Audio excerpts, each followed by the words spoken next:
오늘 성경 말씀은 에베소서 1장 20절에서 23절입니다. 예수님이 만유의 주제시라고 할 때 주제는 한마디로 다스리시는 분, 통치자란 뜻입니다.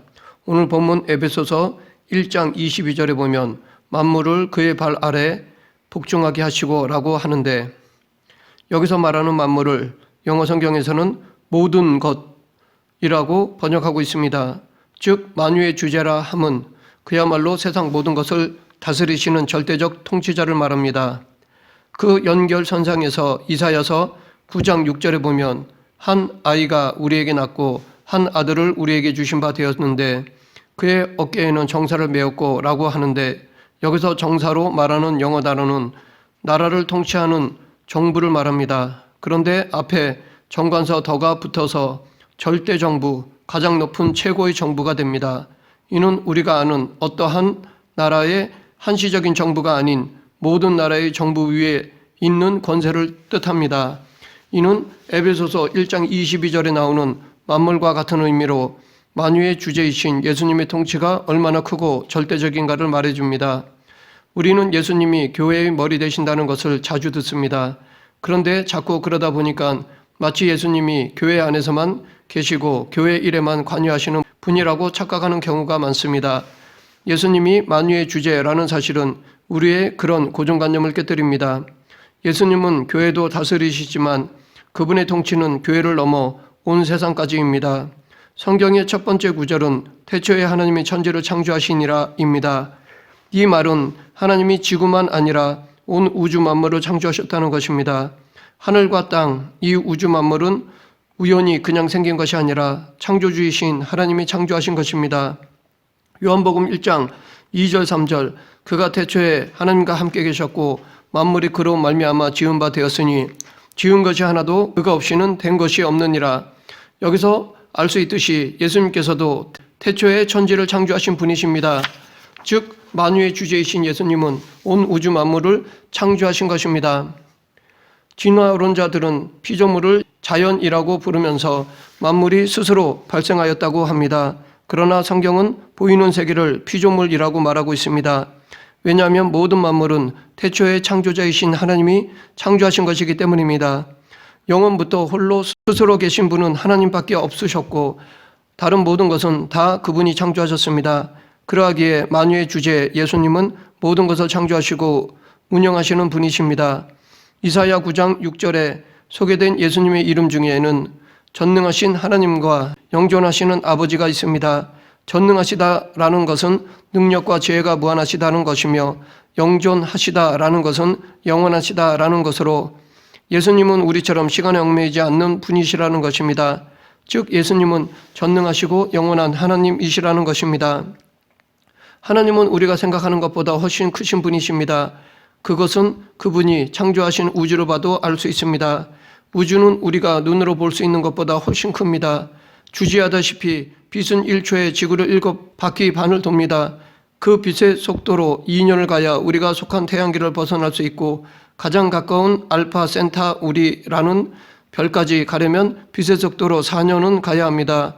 우주는 이런 은하들이 최소 1천억 개가 존재한다고 합니다. 우리가 사는 은하는 수천억 개의 별을 가진 중간 정도 크기라고 합니다. 이 엄청난 우주를 순식간에 창조하신 하나님의 능력은 대단하다고 할 수밖에 없습니다. 더 놀라운 것은 우주의 역동성입니다. 이 많은 별과 별들 주위의 수많은 행성은 제자리에 가만히 있는 것이 아니라는 것입니다. 우리가 사는 지구는 1초당 약 460m의 속도로 자전하고 있으며 이것은 음속보다 훨씬 빠른 속도이기 때문에 우리의 귀에 들리지 않습니다. 그런데 지구는 그렇게 자전하면서 빠르게 태양 주위를 공전하고 있습니다. 초속 약 30km, 즉 소리보다 빠른 속도로 공전하고 있습니다. 그런데도 우리는 전혀 이것에 대해 느끼지 못합니다. 지구뿐 아니라 수성, 금성, 화성 같은 태양계의 모든 행성들이 그런 식으로 자전과 공전을 하고 있습니다. 그리고 이 모든 행성의 공전과 자전 속도는 각각 다를 뿐 아니라 그 방향 또한 다릅니다.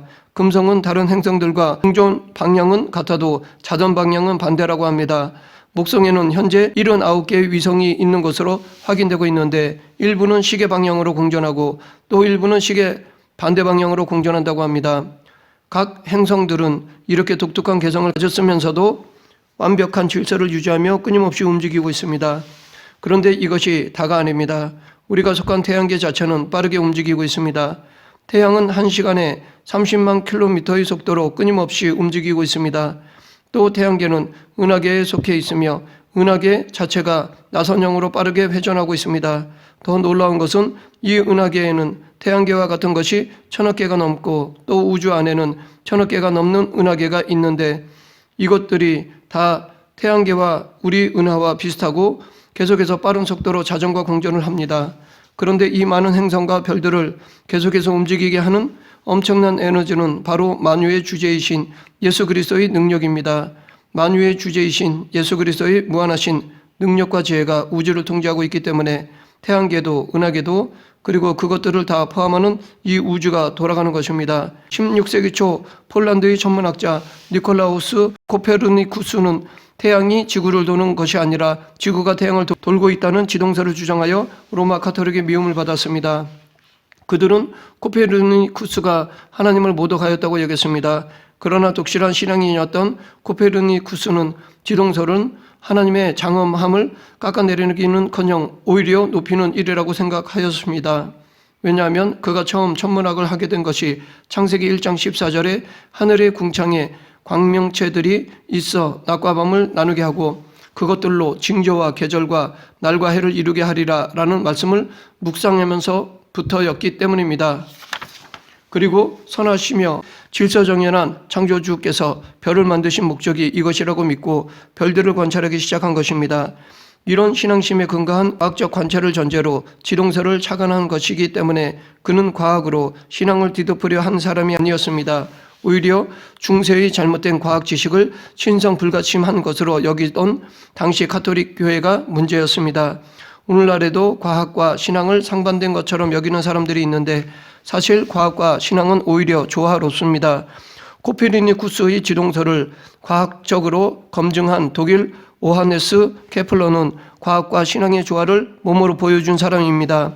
종교개혁이 한창 진행되던 1571년 유럽에서 태어난 케플러는 신앙의 빛으로 우주의 신비를 밝힌 과학자였습니다. 그는 천문학자는 자연이라는 책을 연구하는 하나님의 제사장이다 라고 하였습니다.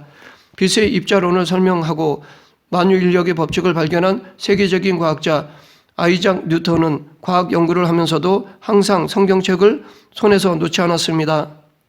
그는 사람들이 자신의 놀라운 연구를 칭찬할 때마다 하나님이 가지신 진리의 법칙들이 어마어마한데 그 중에 하나를 발견했을 뿐이라고 하였습니다. 하나님의 권능과 지혜는 홍해를 가르는 것 같은 크고 엄청난 일을 행하실 때도 드러나지만 눈에 보이지 않는 작은 일을 정교하고 완벽하게 하실 때도 드러납니다. 우리 인간의 몸이 그 대표적인 예라 할 수 있습니다. 사람의 몸에는 약 60조 개 정도의 세포가 있으며 세포에는 23쌍의 염색체가 있고 이 염색체는 약 2만에서 2만 5천여 개의 유전자를 가지고 있습니다. 게놈이란 한 생물종의 유전 정보의 총합으로 인간 게놈은 인간종을 구성하는 모든 유전자로 구성되며 생명의 유전 암호를 포함합니다. 2000년대 초 밝혀진 인간 유전자 지도 초안은 마치 낯선 암호같이 4가지 알파벳을 기호로 사용되어 특정한 순서로 30억 번 배열되어 있습니다. 이 유전 정보는 부모로부터 물려받아 복제를 거듭하면서 자손에게 물려주는 일종의 생명 설계도 구실을 합니다. 이 설계도에 따라서 그 사람의 모든 것이 결정됩니다. 우리 몸 세포 속에 있는 창조주의 설계도가 바로 유전 정보입니다. 이렇게 정교한 설계도가 있는데 설계자, 즉 창조주가 없다는 무신론 진화론자들의 주장은 유전자 설계도는 있는데 설계자가 없다고 하는 억지와 같습니다. 진화론 학자인 영국의 리처드 도킨스는 그에 져서 눈먼 시계공에서 생명체의 지적 설계자가 없다고 했으며 이기적 유전자에서는 인간은 유전자에 의해 창조되고 그 지배를 받는 생존 기계일 뿐이라고 하였습니다. 도킨스를 비롯한 진화론자들은 DNA가 진화를 증거한다고 얘기하지만 그들은 DNA 돌연변이들이 새로운 생명체를 만들 수 있는지에 대해 과학적으로 설명하지 못합니다. 도키스는 생명체가 우연히 만들어지는 것은 있을 수 없다고 인정하면서도 아주 작은 행운이 쌓이고 쌓이면 진화가 가능하다고 하였습니다. 하지만 이 주장에 대한 과학적 증거는 없습니다. 원래 과학자의 자세는 수많은 증거를 정확히 연구해서 그것을 기초로 어떤 결론에 도달하는 것입니다. 그런데 진화론자들은 신은 존재하지 않는다라는 결론을 미리 내려놓고 그것을 뒷받침하는 증거들을 억지로 찾아보려 하니까 논리적으로 허점이 많습니다. 하나님은 우리 세포의 유전자처럼 아주 작은 일도 한치의 실수 없이 경영하는 분이십니다. 넓은 우주를 창조하시고 다스리시는 주님이 우리의 작은 세포 하나하나의 구성과 조합도 세밀하게 관여하셨습니다. 무한한 능력과 지혜의 존재가 아니면 이렇게 작고 세밀한 일을 할 수 없습니다. 만유의 주제 예수님은 우리의 작은 신음에도 응답하시고 우리의 가장 작은 문제 하나까지도 실수 없이 주관하십니다. 그래서 우리는 안심하고 그분께 우리의 모든 것을 맡길 수 있는 것입니다. 하나님은 천지 만물을 창조하신 뒤에 마지막으로 인간을 창조하셨습니다. 인간이 존귀한 이유는 하나님의 형상대로 지어졌기 때문입니다. 인간의 전인격은 하나님의 성품과 속성을 그대로 이어받았습니다. 그래서 모든 피조물 중에 유일하게 인간만이 하나님과 교제할 수 있습니다. 범죄하여 타락하기 전에 인간에게 하나님은 당신의 대리인으로서 만물을 다스리는 권세와 사명을 주셨습니다. 창세기 1장 28절 하나님이 그들에게 복을 주시며 하나님이 그들에게 이르시되 생육하고 번성하여 땅에 충만하라 땅을 정복하라 바다의 물고기와 하늘의 새와 땅에 움직이는 모든 생물을 다스리라 하시니라. 여기 땅에 충만하라 땅을 정복하라 모든 생물을 다스리라 라는 것은 하나님께서 우리에게 모든 만물을 다스릴 권세를 주셨다는 것을 의미합니다. 이렇게 하나님께서 태초에 인간에게 주신 지혜와 능력은 상상을 초월합니다. 그러나 죄를 지어 타락한 후에는 하나님이 주신 지혜와 능력이 약화되었고 그 권위와 위엄이 훼손당하였습니다. 그 결과 이전에는 자연을 다스렸는데 이제는 자연과 싸우게 되었습니다. 이 자연을 두려워한 나머지 오히려 자연의 일부인 산이나 바다를 신으로 섬기는 사람들도 생겼습니다. 만유의 주제이신 하나님께서 인간에게 천하 만물을 다스리고 경영하도록 권위를 위임하셨는데 인간은 죄로 인해 그 소임을 감당하지 못하였습니다. 이사야 9장 6절 이는 한 아기가 우리에게 낳고 한 아들을 우리에게 주신 바 되었는데 그의 어깨에는 정사를 메었고 예수님이 베들레헴의 촌동네의 말구유에서 나셨다고 해서 예수님을 우리와 같은 존재로 보면 안 됩니다. 그분이 겸손하셔서 잠시 하나님의 영광을 내려놓으셨을 뿐이지 실은 엄청난 분이십니다. 그의 어깨에는 정사를 메었고 라는 말은 모든 세계 열방과 문명의 흥망성쇠가 다 역사의 주관자이신 예수님에 의해 결정된다는 것입니다. 아놀드 토인비를 비롯한 많은 세계적인 역사학자들은 세계 역사의 흐름을 주도하는 어떤 보이지 않는 힘이 있음을 인정합니다. 왜냐하면 도저히 상식적으로 이해할 수 없는 반전들이 역사 속에 계속 일어나서 역사의 방향을 전혀 예측하지 못했던 방향으로 바꿔버리기 때문입니다. 만유의 주제 예수 그리스도께서는 교회의 역사뿐 아니라 세상의 역사를 모두 주관하시는 분이십니다.